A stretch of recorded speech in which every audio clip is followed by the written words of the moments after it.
Una lagi ang iyong kalusugan. Una, na-hospital siya 1 week. Pagdating namin sa ospital, hindi na siya makagulapay. 1 linggo siya, suka ng suka. Gano'n, hinang-hina na siya. Pagpasok namin ng ospital, sa emergency kami, nakomatos siya. Tapos nung nakomatos siya, lahat kinuha na siya ng doktor, kinuha na lahat ng mga test niya. So it come up with PTB meningitis as the doctor find out. After that, naka-survive kami. Kaya lang, paglabas niya ng emergency room, totally wala na siyang memory. At hindi rin siya makapagsalita. After 2 weeks sa hospital, I asked the doctor if bakit nagganon ka bilis, anong case. Sabi nila meningitis. So, sabi ko anong chance? Sabi nila 50-50. Eh kung ganon, uwi na ako. Gagastos lang ako dito sa ospital. Kasi unang-una, pagkamahal-mahal ng gamot. So, that time, dinabas ko after 2 weeks. Hindi nila ma-find out kung bakit yung fever niya hindi masubside.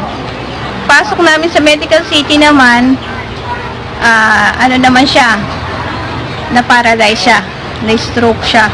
After that, ganun pa rin, sabi ng doktor, 50-50 pa rin ang chance niya mabuhay.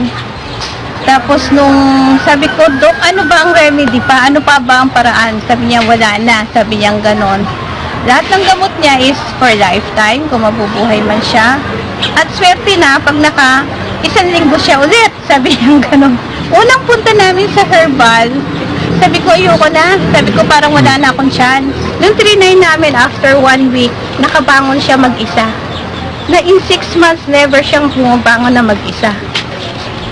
After 1 week, pero ang pinapainom namin doon, everyday, 1 bottle. In just 1 month, hindi makapaniwala ang doktor niya nung bumalik kami sa doktor niya. Naglalakad siya mag-isa.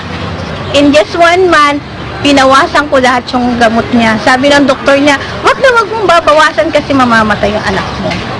Sabi ko, from now on, mula nung tinanggal ko yung mga gamot niya hanggang ngayon, ni isang gamot wala siyang iniinom.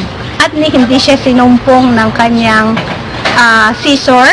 Hindi rin siya, wala nung effect sa kanya yung, nung nabulag siya because of sa gamot na binigay sa kanya. Pero ngayon, buhay siya, nakakakita siya, nakakalakad siya, hindi mo siya makikita matitrace na stroke. Ito is the best, kaya kung sino yan, may mga anong sakit nyo, subukan nyo.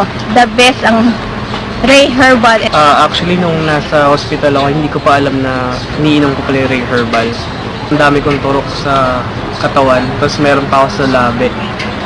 Sa ilong siya kumakain. Sa ilong ako kumakain. Tapos hindi ko alam na pinapainom pala ako nila ng Ray Herbal. Nung saka na ako gumaling, doon ko lang nalaman na Ray Herbal yung pinapainom sa akin. Hanggang sa yun, tinutuloy-tuloy ko na.